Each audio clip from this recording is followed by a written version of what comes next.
தேவனே நான் ஓமதண்டையில்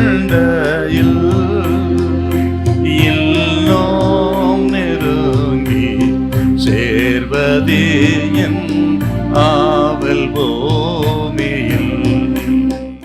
1 யோவான் 5ஆம் அதிகாரத்துல 20வது வசனம் கொஞ்சம் வாசிக்க பார்க்கலாம். அன்றியும் நாம் சத்தியம் உள்ளவரை அறிந்து கொள்வதற்கு தேவனுடைய குமாரன் வந்து நமக்கு புத்தியை தந்திருக்கிறோம் என்று அறிவோம். அவருடைய குமாரனாய இயேசு கிறிஸ்து என்னப்பட்ட சத்தியம் உள்ளவருக்கும் இருக்கிறோம்.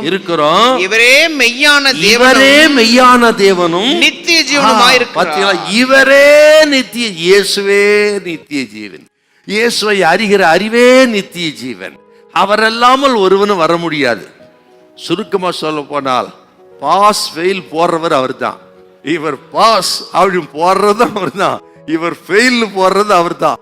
சகலமும் அவர் கரத்திலே இருக்கிறது. இயேசுவை விசுவாசிக்கும் பொழுது ஏதோ மரித்த பிறகுதான் பரலோகத்துக்கு போவோன்றது 2வது. உயிரோடு இருக்க இப்பவே அந்த பரலோகத்தை பூலோகத்துல அனுபவிக்கலாம். அதான் முன் ருசி. எல்லாத்துக்கும் ஒரு முன் ருசி இருக்குதுங்க. நரகத்துக்கு முன் ருசி. நரகம் வேற, பாதாளம் வேற, அக்னி கடல் வேற. ஆக புதிய வானம், புதிய பூமி, புதிய எருசலேம், இப்படி ஒவ்வொன்றும் இருக்குது. ஆக இந்த நரகத்துக்கு அக்னி கடலுக்கு முன் ருசி தான் பாதாளம்.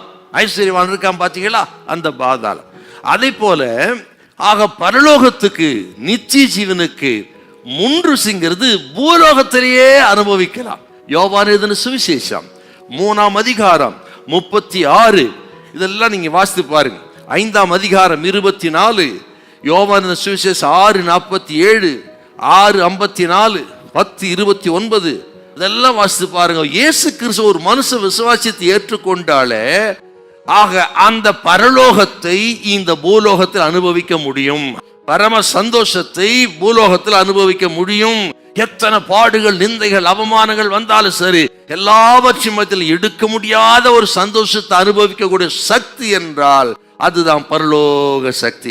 எத்தனையோ போராட்டம், எத்தனையோ பிரச்சனைகள், வியாதி பிரச்சனைகள், போராட்டம், அத்தனைகள் மத்தியிலும் அந்த பரலோகத்தினுடைய ஜீவன் உங்களுக்குள்ள இருக்கிறதுனால, அதுக்கு முத்திரைகள் போடப்பட்டதனால, அவரால் தெரிந்து கொள்ளப்பட்டதனால, பரலோகத்துக்குரிய மக்கள் என்பதனால தான் இத்தனை பேர் சந்தோஷமா இருக்கனா. இதுதான் பரலோக சந்தோஷம்.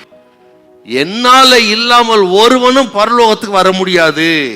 இயேசுவை விசுவாசியாமல், இயேசுவை நம்பாமல் அவன் பரலோகத்துக்கு போகவே முடியாது.